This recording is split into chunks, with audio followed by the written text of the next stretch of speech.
Hi, I'm Mona Seeberger. I'm a helicopter pilot, instructor and a technician. Currently I'm flying in the commercial helicopter operations. This is a video on off-airfield landing sites operations in a 4-part series and for the EASA Helicopter Safety Promotion Campaign. Shut up and sit down.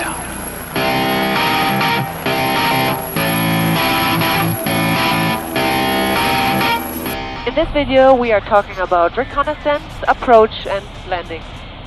Before starting the approach at an area where I haven't been before, I perform a high and a low reconnaissance.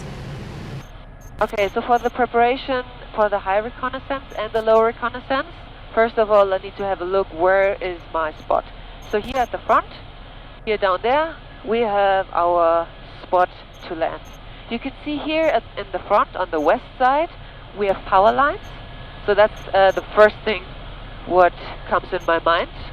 And now we do the high reconnaissance, means I will do a 360, if possible, on my side, that I can have a look on the right side down to my space.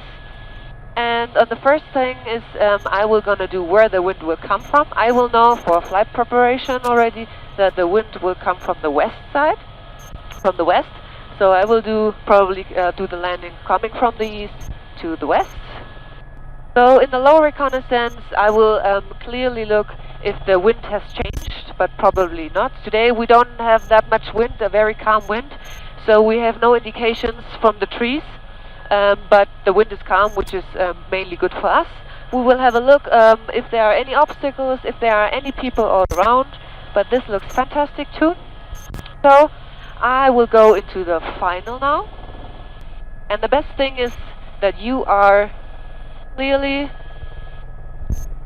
on final with all your preparation. Means you have enough speed, enough height, and your vertical speed is not too high, because if now something is not good enough, we can abort easily, no problem. And if you do the preparation before the landing or before the final, you have less to do and you can focus fully on your landing site. So still no people around, no objects. That's perfect, the power is good, the speed is good. Since off-airfield landing sites lack wind indicators, observing the direction in which crops or trees are bending can provide an indication of the wind strength and direction. And we're there. For takeoff, it's the same thing. You will need to make sure that no people are around, no fallen, loosened objects are somewhere. Means you go as much as back as you can, that you have enough space for the takeoff. No warnings, no cautions, all are in the green, power is looking good.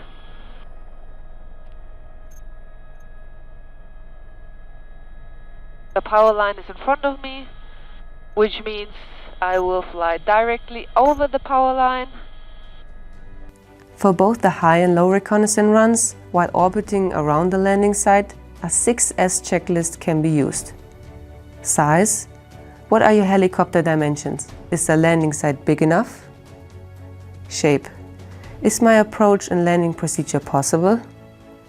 Surroundings. Are there any hazards? Slope. I identify any terrain that might cause dynamic rollover to be assessed again in the hover once I'm over the landing point. Surface. Is there long grass, dust, snow, or anything else that like loose vegetation that may cause a risk? Sun. Is the sun going to impair my visibility during the approach and subsequent takeoff? Mindful of the downwash, it's also good to have people on the ground keeping animals, vehicles, objects clear of the landing site. Also, I look out for this especially when I'm in a crowded area, for example in a hotel or a parking lot. Reconnaissance procedures for the approach and landing is the second decision gate. If everything's okay and the risks are under control, I can decide to go ahead, do the approach and the landing. Executing the pre-planned correct approach and departure for the landing site is crucial for a safe landing and takeoff. And have a safe flight.